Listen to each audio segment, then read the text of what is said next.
Jai Hind student. Today in the first video of NDA and NA Special Science, especially the topic is related with the biology, we will start to discuss some of the important questions that has come up in the previous year and also some of the important selected questions that is expected to come in the next coming year. So let us start with the question number 1. Consider the following statements about Vechur cattle breed. Number 1. Vechur is the world's largest cow. It is, just I am taking the highlighter here. Okay. Now, Vechur is the world's largest cow. It is, second, it is indigenous breed found in Kerala. Third, its milk protein has medicinal value. Number 4, commonly used in farming as draft animal. Now, which of these statements given above is correct? Now, the statement is this one, number 1 is doubtful. This statement is doubtful because in the Guinness Book of World Record, Vechur cattle is the most smallest one. It is the most smallest cattle you can see in this picture. See, this is the Vechur cow, and Vechur is one of the dwarf cattle breeds in India. Very dwarf cattle with an average length is 124 centimeter only and height is 87 centimeter. It is considered to the smallest cattle breed in the world. So it is known by place. Why the name is given? It is given because of the place, Vechur, a small place by the side of the Bhemaanand lake near Vaikam in Kottayam district of South Kerala. So this question is related with this complete paragraph, and when you read this paragraph you will find some of the important lines that is generally, or this may come like this. The question you can see the 4 points are given and you have to find out which one is the wrong answer. The animals are maintained for manure and milk production is relatively higher than any other dwarf cattle. Average milk yield is 561 kg per lactation and the milk fat percent ranges from 4 to 7 to 5.8. So this is all about the Vechur. It means that the first line says it is the dwarf cattle. Dwarf cattle means what? Then you can say the Vechur is the world's largest cow. No, it is wrong.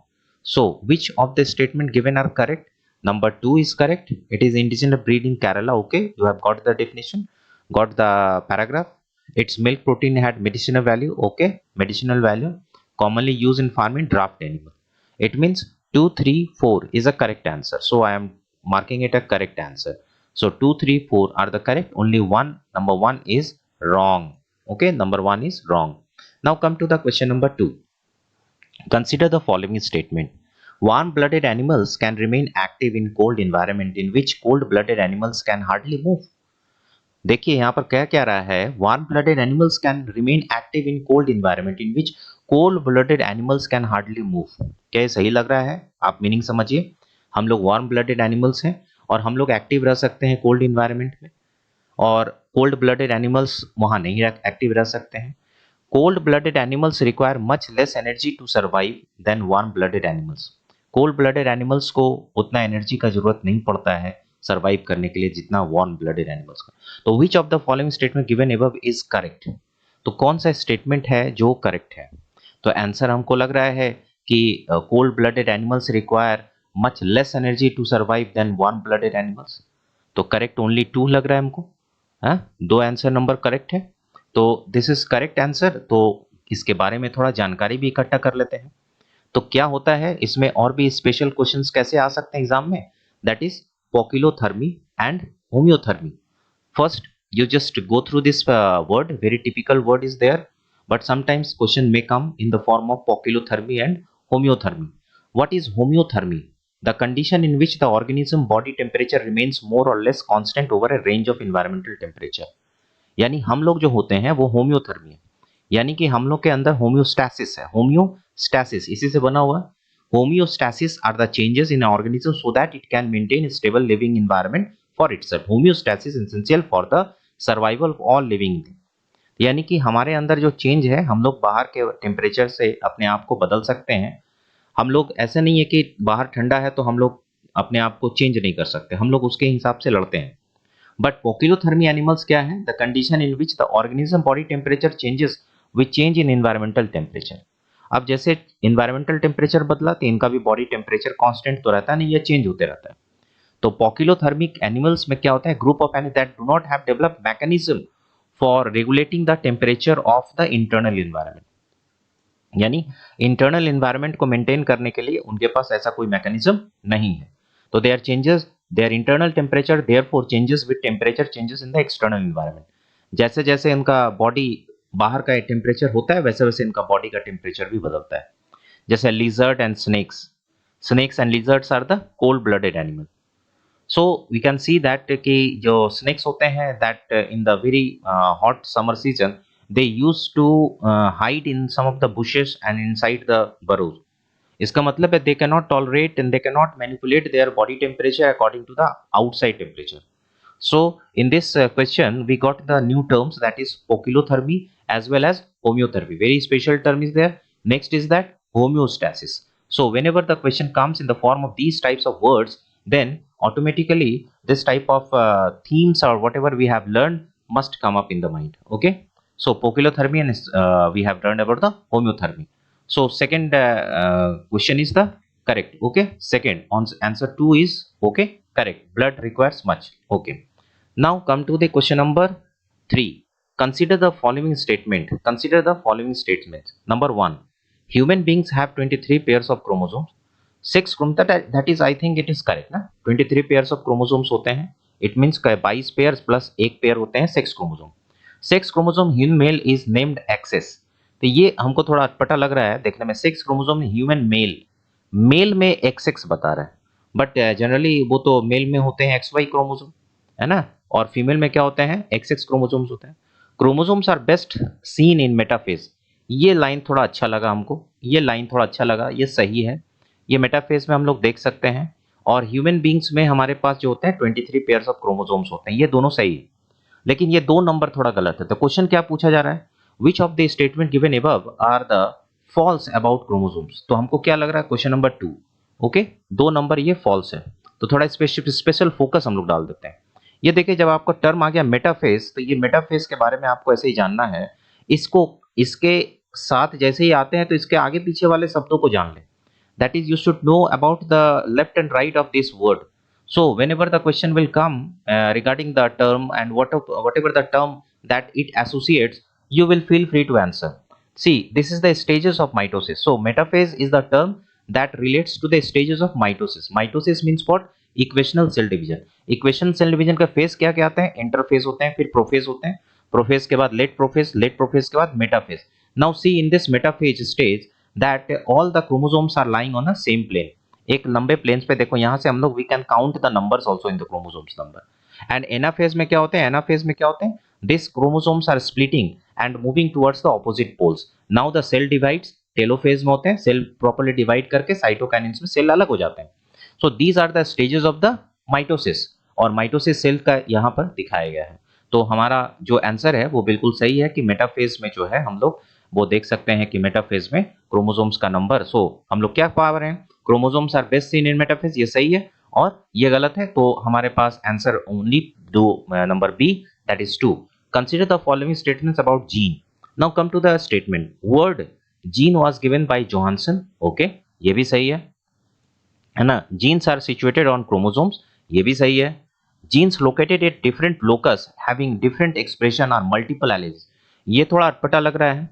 ये different locus words जो होते हैं multiple alleles के साथ match नहीं कर रहे हैं. Multiple alleles and different locus, that is quite aberrant. तो इस तरह से हमको पूछेंगे क्या क्वेश्चन, जरा देख लेते हैं. Which of the statements are given above are true. तो आई थिंक कि नंबर 1 तो सही लग रहा है, नंबर 2 सही लग रहा है. तो नंबर 1 एंड 2 को हम सही कर दे रहे हैं यहाँ पर. और इसके बाद ये आंसर गलत क्यों है, इसके लिए जल्दी से जल्दी जानकारी इकट्ठा कर लें और फिर एसोसिएटेड आंसर भी पढ़ेंगे. ये देखिए आपका ये आंसर यहाँ पर आ रहा है, मल्टीपल एलील्स. मल्टीपल एलील्स देखिए मेरा मकसद ये है कि that is you should know all the left and right top and bottom of the terms also, because केवल आप रट लो और टिक मार लो निकल जाओ, टिक मार लो निकल जाओ. If you are not reading the left and right और the areas covered little bit more, then you cannot just elaborate the thoughts or themes inside your brain. And these types of questions may come. Multiple alleles आज पूछा है, कहीं I A I O P I B I B I O I A इस type का question पूछेगा तो थोड़ा सा हम लोग उसको हैंडल कर सकते हैं. तो मल्टीपल एलिलीज जो ब्लड टाइप होते हैं ये से जुड़े रहते हैं, क्योंकि एलिलीज होते हैं पेयर ऑफ कैरेक्टर को हैंडल करते हैं. एलिलीज क्या करते हैं, जैसे ये पेयर ऑफ कैरेक्टर है, ठीक है ना, तो ये पेयर ऑफ कैरेक्टर को ये हैंडल करते हैं एलिलीज. तो अगर हमारे पास एक पेयर ऑफ कैरेक्टर को हैंडल करने के लिए एक एलिलीज हो गया, लेकिन कभी कभी क्या होते हैं मल्टीपल एलिलीज होते हैं एक एक पर्टिकुलर पेयर को ही हैंडल करते हैं.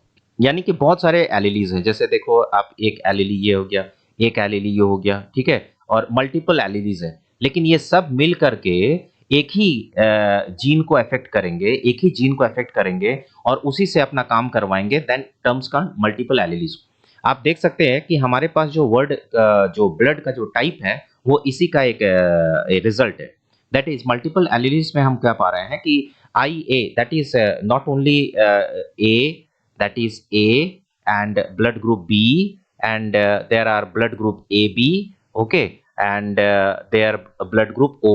यानी कि ये चार ब्लड ग्रुप किसका गिफ्ट है, मल्टीपल एलिलीज का. तो मल्टीपल एलिलीज में यहाँ गौर करो, देखो यहाँ पर एक और चीज सीखने को मिल रहा है. Type A genotypes could have means A genotypes, जिसका ए जीनोटाइप होगा, जिसका ब्लड ग्रुप ए होगा, ठीक है. तो आपके पास अगर ब्लड ग्रुप ए है तो आपका जीनोटाइप्स कैसे हो सकता है, आई ए और आई ए हो सकता है या आई ए और आई हो सकता है. इसका मतलब है कि यहाँ पर ये रिसेसिव कैरेक्टर है, I is a recessive character and A is the dominant character. तो अगर आपका ये है तो भी ओके है और ये है तो भी ब्लड ग्रुप ओ ए होगा, ओके.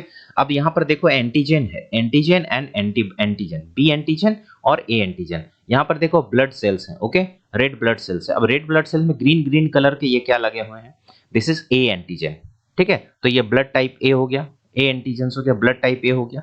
अब यहाँ पर देखो ये जो रेड ब्लड सेल्स हैं इसके ऊपर जो है ब्लू ब्लू कलर का ये वाला कलर का बी एंटीजेंस है, तो ये ब्लड टाइप बी हो गया. तो ए ब्लड टाइप होने से ए एंटीजेंस हो गया, मार्कर है.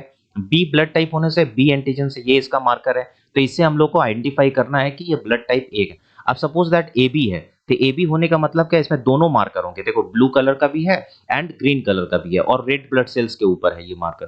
तो इसका मतलब है कि ये antigen A and B both are present, तो इसका मतलब है ये ब्लड ग्रुप ए है. तो इससे एक देखो एक वेरी इंपॉर्टेंट क्वेश्चन कम्स कि name the blood group which is universal recipient, that is AB. And why it is universal recipient? Because it has both antigen A and antigen B, both are present in the red blood cells. Now blood group O, आप देखो diagram से ही clear हो जाएगा. तो blood group O it doesn't have any marker, that is antigen A and antigen B कुछ भी नहीं है. इसका मतलब है blood group O, that is one very universal question है ये सब दोनों. तो that is universal donor.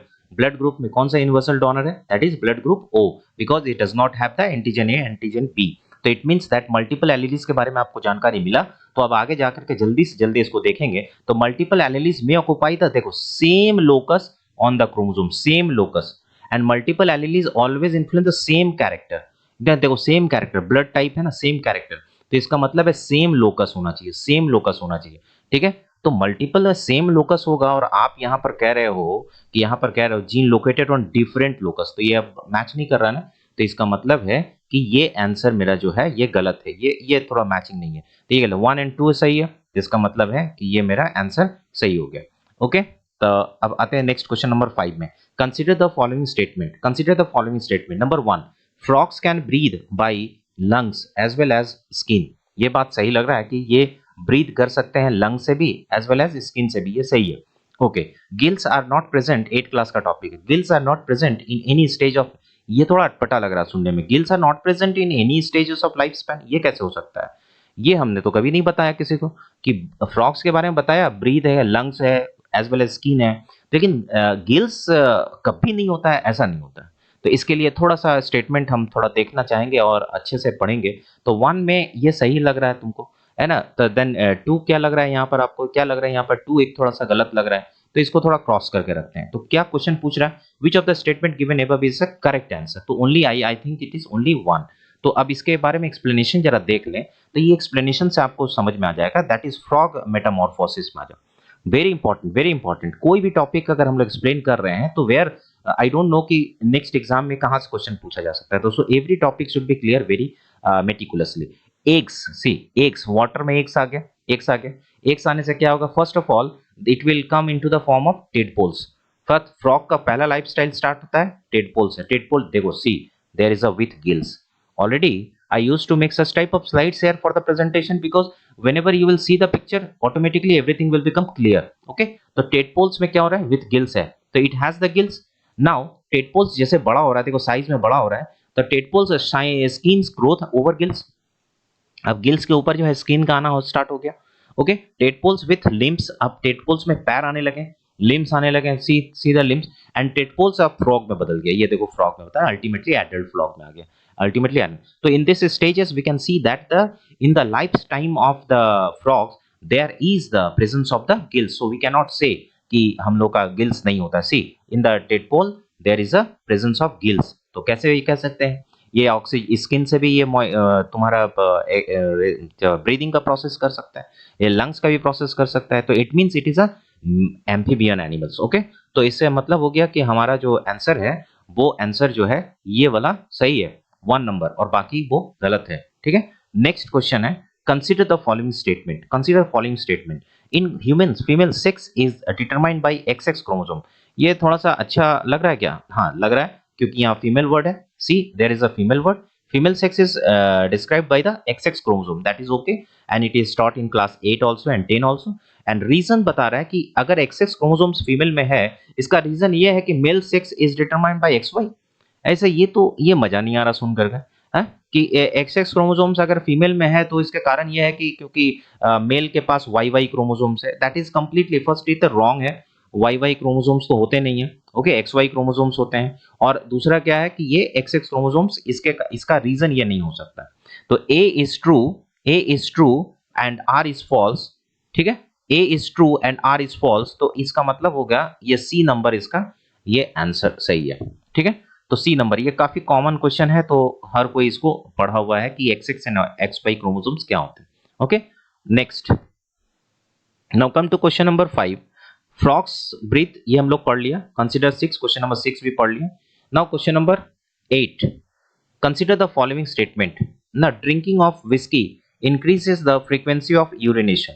Drinking of whisky increases, whisky में अल्कोहल है कि इसमें फ्रीक्वेंसी ऑफ यूरिनेशन, ये थोड़ा सा अच्छा लग रहा है क्या? Drinking of whisky increases the frequency of urination, urination करा रहा है, मतलब ज्यादा अगर हम लोग शराब पियेंगे तो यूरिन भी ज्यादा से ज्यादा पास होगा। ये सही है, यस करेक्ट करेक्ट करेक्ट, ये सही लग रहा है, ये बात सही है कि विस्की या अल्कोहल पीने से यूरिन का प्रॉब्लम आता है, यूरिन ज्यादा ज्यादा पास होता है। रीजन क्या है? तो alcohol intake speeds up the secretion of vasopressin. Alcohol का इनटेक अगर हम करते हैं तो that speeds up the secretion of vasopressin. Vasopressin is a hormone, तो ये हार्मोन का सिक्रेशन बहुत फास्ट हो जाता है, ये अटपटा है, पूरी तरह से अटपटा है। वेसोप्रेसिन का सिक्रेशन जो है इसके कारण फास्ट नहीं होता है, स्पीड अप नहीं होता है, बल्कि वेरी स्लो अप हो जाता है। तो इसका मतलब है कि कहीं ना कहीं ये दोनों में मिसमैचिंग हो रहा है और आर यहाँ पर गलत है। Both A and R true and R is the correct. No, first of all ये सही है और आर बिल्कुल गलत है, तो A is true but R is false. ये तो कंप्लीट हो गया, A is true but R is false, कोई ऑप्शन ही हमको सोचना नहीं है, तो सी नंबर हम जा रहे हैं। लेकिन अब हमको इस एक्सप्लेनेशन को और अच्छे से समझ लेना है कि कहीं देयर मस्ट बी कहीं कंफ्यूजन ना हो, साइड वाइज कहीं कोई दूसरा क्वेश्चन इसे ना कम अप करे। तो अब देखो कि ये एंटीडायरेटिक हार्मोन्स क्या होते हैं। एंटीडायरेटिक हार्मोन्स कहीं अगला एग्जाम में कहीं इसी से क्वेश्चन बन जाए, इससे क्या गारंटी है कि हम लोग नहीं जानते हैं, इसलिए हम लोग को सभी टॉपिक्स को गहराई से पढ़ लेना है। एंटीडायरेटिक हार्मोन्स का काम देखो, ये हाइपोथैलेमस जो ब्रेन में हमारा एक छोटा सा ग्लैंड होता है, ये hypothalamus gland the master of the master gland है, वो क्या करता है, ये प्रोड्यूसेस एडीएच। ओके, एडीएच का मतलब एंटीडायरेटिक हार्मोन। अब एडीएच शॉर्ट में बता रहे हैं, हाइपोथैलेमस से वो एडीएच निकला। Okay, antidiuretic hormone. अब एडीएच जो है स्टोर्ड होता है, ये एक्चुअली निकल कहां से रहा है? ये एक्चुअली निकल रहा है पोस्टीरियर लोब ऑफ पिट्यूटरी, यानी कि देखो एंटीरियर लोब, पोस्टीरियर लोब, बहुत ध्यान से देख लिया जाए, ये बड़ा करके तस्वीर दिखा गया है। ये लोब है, 2 लोब है, पिट्यूटरी ग्लैंड है। अब ये पिट्यूटरी ग्लैंड में ये जो एरिया है, ये जो कलरफुल एरिया दिखाया जा रहा है, ये लोब को हम लोग कहते हैं पोस्टीरियर पिट्यूटरी। तो इसमें सबसे आने वाला क्वेश्चन क्या होता है? कि neurohypophysis terms is related with the posterior pituitary और एंटीरियर पिट्यूटरी, तो तुम्हारा जवाब होगा neurohypophysis term related with that of the posterior pituitary, ये पोस्टीरियर पिट्यूटरी से रिलेटेड है। ठीक है, तो एंटीरियर पिट्यूटरी जो सामने वाला पिट्यूटरी है उसका क्या नाम पड़ेगा? फिर ये जो बड़ा सा ग्लोब देख रहे हो, ये एंटीरियर पिट्यूटरी, इसका क्या नाम पड़ेगा? तो इसका नाम होता है एडिनोहाइपोफाइसिस। इसका नाम क्या होता है? एडिनोहाइपोफाइसिस। तो बायोलॉजी में टर्म्स का गेम है कि जितना ज्यादा टर्म्स हम लोग पढ़ेंगे उतना आसान क्वेश्चन होता चला जाएगा। ठीक है, तो एडिनोहाइपोफाइसिस और न्यूरोहाइपोफाइसिस देख लेना है। तो अब देखो कि यहाँ पोस्टीरियर लोब ऑफ पिट्यूटरी से क्या होता है? एक्सक्रीटेड टू सर्कुलेशन, यानी कि एडीएच जो है वो हार्मोन निकला और ब्लड में आ गया। ओके, एडीएच हार्मोन निकला और ब्लड में आ गया। ब्लड में आते ही क्या करेगा? Water reabsorption from distal collecting tubule. तो ये जो है वाटर रीअब्जॉर्प्शन जो है ये यहाँ पर स्टार्ट करता है। देख रहे हो ये एरिया को हम देख सकते हैं, वाटर का यहाँ पर ज्यादा से ज्यादा एब्जॉर्प्शन कराएगा। ओके, ये वाला एरिया देख सकते, ये एरिया में वाटर का एब्जॉर्प्शन कराएगा। ओके, नेक्स्ट है कि हमारे पास जो है ये यूरिन इज कंसंट्रेटेड, और इससे क्या होता है? यूरिन कंसंट्रेट हो जाता है। ठीक है ना, ये यूरिन क्या हो गया? कंसंट्रेट हो गया। अब सपोज दैट कि एंटी डायरेटिक हार्मोन्स को अगर रोक देंगे तो एडीएच नहीं निकलेगा, एडीएच नहीं निकलेगा तो ब्लड सर्कुलेशन में नहीं जाएगा, ब्लड सर्कुलेशन में नहीं जाएगा तो वाटर रीअब्जॉर्प्शन नहीं होगा, ज्यादा वाटर यूरिन से डिस्चार्ज होने लगेगा। तो इट मींस दैट वो कौन कर सकता है? तो एंटी डायरेटिक हार्मोन में डायरेटिक जो है प्रोसेस वो करते हैं, वो है तुम्हारा अल्कोहल। तो it is a diuresis, it creates a diuresis in our body. तो एंटी डायरेटिक में डायरेटिक वर्ड जो होगा वो तुम्हारा हो गया। ठीक है, तो अब हम लोग कहते हैं हम लोग का अगला नेक्स्ट है, तो हमारे पास कौन सा आ गया टर्म? क्या आ गया? Diuretic of whisky increases the frequency. तो हमारे पास क्या है? Both A and R are true and R नहीं, गलत हो गया। हमारे पास सबसे इंपॉर्टेंट क्या हो गया? Alcohol intake speeds up, wrong. तो इसमें अब तुम खुद समझो कि ये क्या है। ये सी नंबर इसका जो है, ये C number A is true है, ये ड्रिंकिंग ऑफ विस्की इंक्रीजेस है वो सही है, and R is completely false. ठीक है, अल्कोहल इनटेक जो है स्पीड्स अप नहीं करते हैं। क्वेश्चन नंबर 9 पे आ जाओ। Consider the following statement, consider the following statement, assertion और रीजन टाइप है। ठीक है, ये थोड़ा सा दिमाग इस पे ज्यादा लगता है तो सोचना पड़ता है ना। Human diet should compulsory contain glycine, serine and tyrosine. ये ह्यूमन डाइट में कंपल्सरी, देखो शुड कंपल्सरी, ये थोड़ा अटपटा लग रहा है क्योंकि जब ग्लाइसिन का टर्म आएगा, सेरीन का टर्म आएगा और टायरोसिन का टर्म आएगा, ये ऑल आर एमिनो एसिड्स, याद रखना है, these all are amino acids. Okay, class 11 के बुक में केमिस्ट्री में ये क्लियरली दिया हुआ है एमिनो एसिड्स का। ये इसका हमको केमिस्ट्री का वो फॉर्मूला भी लिखना है। ठीक है ना, वो जा करके वहां देखोगे क्लास 11 या 12 का किताब में वो होगा। ठीक है, ग्लाइसिन 12 की किताब में है, ग्लाइसिन, सेरीन एंड टायरोसिन 12 के किताब में है। ठीक है, वहां पर जा करके जरूर इसका स्टडी करो। तो शुड कंपल्सरी वो भी ग्लाइसिन, सेरीन एंड टायरोसिन, तो क्या प्रॉब्लम आएगा? रीजन बता रहा है, essential amino acids can not be synthesize in the human body. बात तो सही है कि इसेंशियल एमिनो एसिड्स जो है हमारा बॉडी नहीं बना पाता है। एमिनो एसिड्स प्रोटीन का एंड प्रोडक्ट है, it comes up after the end of the protein digestion. तो वो अगर हमारे बॉडी में नहीं होगा तो ग्रोथ जो है, हमारा सेल्स का डिवीजन, ये सब काफी अफेक्टेड हो जाएगा, बहुत सारे फंक्शंस रुक जाएंगे। तो इसेंशियल एमिनो एसिड्स को जो है हमारा बॉडी बना नहीं पाता है, that is a major issue. तो ये कहाँ से हमको मिलता है? डाइट से मिलता है। लेकिन ये कैसा एमिनो एसिड है? Glycine, serine and tyrosine. तो थोड़ा इसमें गहराई स्टडी चाहिए, तो उस गहराई स्टडी को चलिए आज आपको हम दिखा देते हैं, तो वो आप कभी भूलेंगे नहीं। ये देखिए, ये देखिए सबसे बढ़िया, देखिए यहाँ पर देखिए इसेंशियल एमिनो एसिड्स हो गया, दूसरा है कंडीशनली नॉन इसेंशियल है, और तीसरा क्या है? Non essential. कम, ये कंडीशनली नॉन इसेंशियल है। यहाँ पर देखिए आपका नाम वो दिखाई देगा, glycine, first one is glycine, serine and tyrosine, only these three are given and these are conditionally non essential. तो conditionally non essential and essential में अंतर देखिए, इसेंशियल में आपका इतना सारा एसिड है, राइट, ये सब एसिड है। हम तो देखें कि ये सब एसिड इसेंशियल जो है अगर खाने में हम लोग बॉडी नहीं बना पाते हैं तो ये कहाँ से हमको मिलेगा, जहां पर हम सारा बीमारी से फ्री रहेंगे। ठीक है, तो ये कहाँ से मिलेगा? ये अगर हमारा बॉडी बना लेता है, कहीं ना कहीं हमारा बॉडी ये बना लेता है, तो इसके लिए खाने का जरूरत नहीं है। लेकिन क्या होता है ये बारे में जान लो। Non essential amino acid means that our body produces an amino acid even if we do not get it from the food we eat. अगर आपको वैसा फूड नहीं मिला तो भी आपका बॉडी इसको तैयार कर लेगा। ठीक है, नॉन इसेंशियल एमिनो एसिड्स को। अब conditional amino acids are usually, ये जो कंडीशनल एमिनो एसिड्स होते हैं usually not essential except in times of illness. Right, non essential हो गया, एक हो कंडीशनल। अब ये जो कंडीशनल एमिनो एसिड्स है except in times of illness and stress, conditional amino acids include arginine, cysteine, glutamine, tyrosine, glycine, ornithine, chlorine, serine. देखो ये सब क्वेश्चन जो है आया हुआ है, ये सब कंडीशनल एमिनो एसिड्स है। ये सब हमारे बॉडी के लिए क्या जरूरत पड़ता है, जब ये कब खराब हो जाता है, कब नहीं बनता है। Not essential except in times of illness, जब आप बीमार पड़ रहोगे, जब आपको कोई तरह का रोग हो गया, तब आपको ये सब एसेंशियल एमिनो एसिड्स माना जाएगा। हाँ, सेरीन लेना है, टायरोसिन लेना है, ग्लाइसिन लेना है, बट अगर आपका बॉडी फिट है तो ये अपना बॉडी आपका खुद ही खुद तैयार कर लेगा। लेकिन ये सब तो आपको डाइट में लेना पड़ेगा।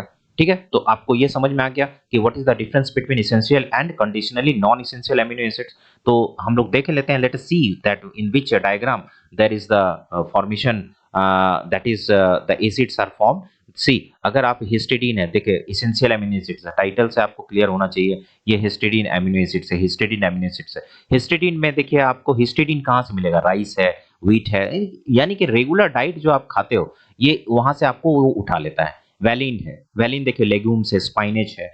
ट्रिप्टोफैन वेरी इंपॉर्टेंट, ओट्स खाइए, स्पाइनेज खाइए, सोयाबीन खाइए, स्वीट पोटैटोज है, ये सब में ट्रिप्टोफैन एमिनो एसिड्स आपको मिल जाएगा। मिथाइनिन यहाँ से मिलेगा। इस तरह से आप देखिए पूरा डायग्राम में आपको कहीं ना कहीं फल सब्जियों के नाम लिखे हुए हैं, जो हम लोग दिन भर जो है 7 दिन में लगातार कभी ना कभी ये सब हम लोग लेते रहते हैं। And it is very very urgent to take these types of diet every day. Okay, हर दिन हम लोग को लेना है, बिकॉज हम लोग बताया है कि amino acids are very very important part of our body, because without it we cannot our body cannot develop, our body cannot go up high length wise, side wise, ये जो मोटा होना, लंबा होना, ये सब तो हमारा इम्यूनो एसिड्स का गेम है। ओके, और सेल्स को डेवलप कराना, सेल्स में माइटोसिस, सेल डिवीजन लाना, सेल डिवाइड करवाना, ये सब एसेंशियल एमिनो एसिड्स का गेम है। तो इसलिए ये सब चीज का हमको ध्यान रखना पड़ेगा, खाने में कोई कमी या कंजूसी ना करें। ठीक है, तो आपने देखा कि किस तरह से एमिनो एसिड्स को है इसेंशियल है। तो अब बताइए क्वेश्चन में क्या ये सही लग रहा है। यहाँ देखिए, humans diet should compulsory contain glycine, ये तो हमको सही नहीं लग रहा है। शुड कंपलसरी क्यों लिख दिया आपने, शुड कंपलसरी नहीं है। शुड कंपलसरी नहीं है तो इसका मतलब है A is true but R is false. नहीं, A is false but R is true, है ना। आर इज ट्रू है, essential amino acids can not be synthesize in our body, हमारा बॉडी एसेंशियल एमिनो एसिड्स नहीं बना पाता है। तो ये सही है, आर सही है बट ए गलत है। तो इसका मतलब है D number answer, A is false but R is true. Okay, now come to the next, drinking, consider the following statement। ये तो हम लोग पढ़ लिए। ओके, ये हम लोग देख लिया। Next question, oxygen transportation in human body, it is the last question. Okay, last 2 question. Oxygen transport in human body takes place through, oxygen transport हमारे बॉडी में कैसे होता है, पहले ब्लड में जाता है, ब्लड से फिर लंग्स में जाता है, लंग्स से फिर टिश्यू में जाता है। ये ऑर्डर सही लग रहा है आपको, तो यही ऑर्डर है, करेक्ट सीक्वेंस में लाना है, करेक्ट सीक्वेंस में लाना है। तो करेक्ट सीक्वेंस में कैसे लाएंगे, ये एसएसबी का क्वेश्चन है। ओके, तो करेक्ट सीक्वेंस में कैसे आएगा, पहले तो वो लंग्स में जाएगा ऑक्सीजन, ऑक्सीजन लंग्स में जाते ही फिर ब्लड में चला जाएगा और ब्लड से होते हुए टिश्यू में जाएगा। तो आप देखिए 2-1-3 में जा रहा है, 2-1-3, यानी कि question number 7 is the correct.